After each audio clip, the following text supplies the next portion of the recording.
Alright, let's demo the newest scale stuff. I'll play it at 60 so you can follow along if you'd like. Still take advantage of Guitar Pro and play with that too. Here we go. Count of three. 1, 2, 3.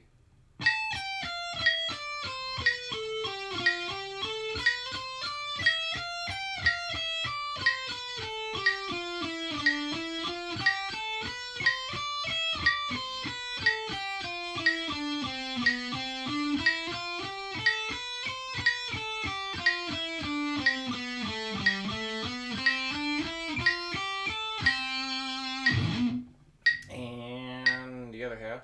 So remember, get this memorized before you do the other strings, okay? Here we go. 1, 2, 3.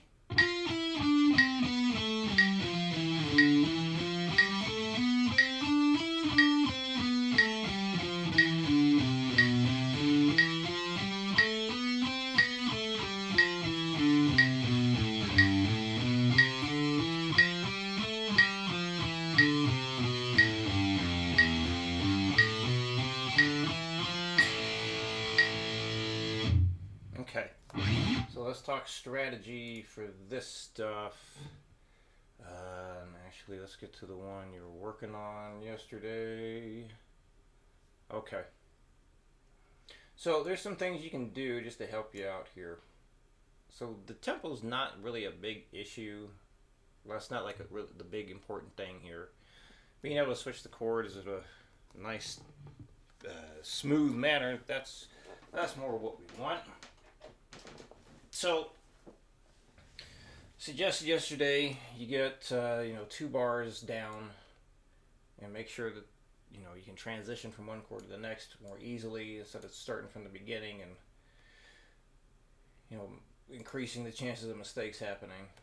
So mistakes that were happening often were you kept playing this as a major and that as a major, and so we just got to make sure we're hitting it as minor. So what I think that the best thing to do is highlight what it is you're working on, and then use Guitar Pro to slow it down so you're following along. So let's say you're going to be working on these 2 bars.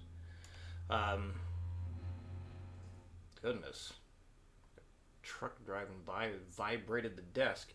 It's a heck of an engine. Hang on a sec, let me turn this on here. Alright, so I don't know how familiar you are with Guitar Pro, but just in case you don't know about this feature, so you got the highlighted part here. You come up here and turn the loop on, so this way it'll keep playing over and over again. And then these little dots to, wait a minute, that's not what I want. This right here. So to the right of that loop, turn that on.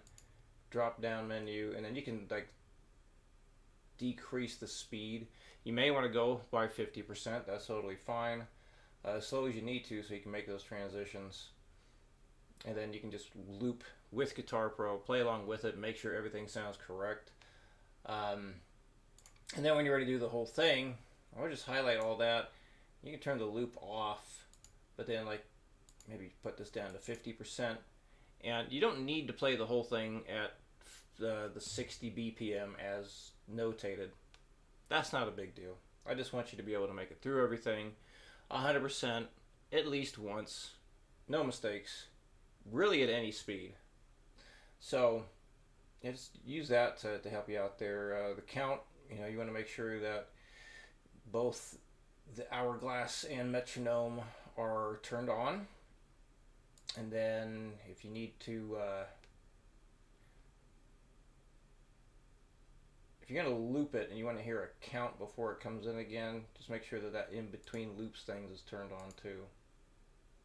But definitely I want you to play along with Guitar Pro for each of these to make sure that it sounds 100% correct. And if anything sounds off to your ear, most likely something was done wrong.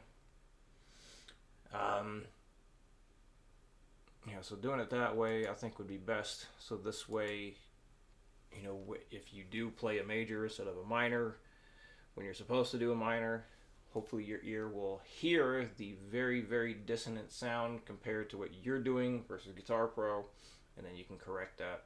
So yes, just stick with that current highlighted one. Make sure you get that all the way 100%. Like, decrease the speed as much as you need to. It's totally fine. Play with Guitar Pro just to ensure better chance of you playing it successfully. So, and then once you get that one done, just move on to the next one, and so on. So, you got 4 left. So if you focus on just getting 1 done per day, you'll be done with the whole thing. And yeah, so if any questions come up, let me know. I'll see you next week.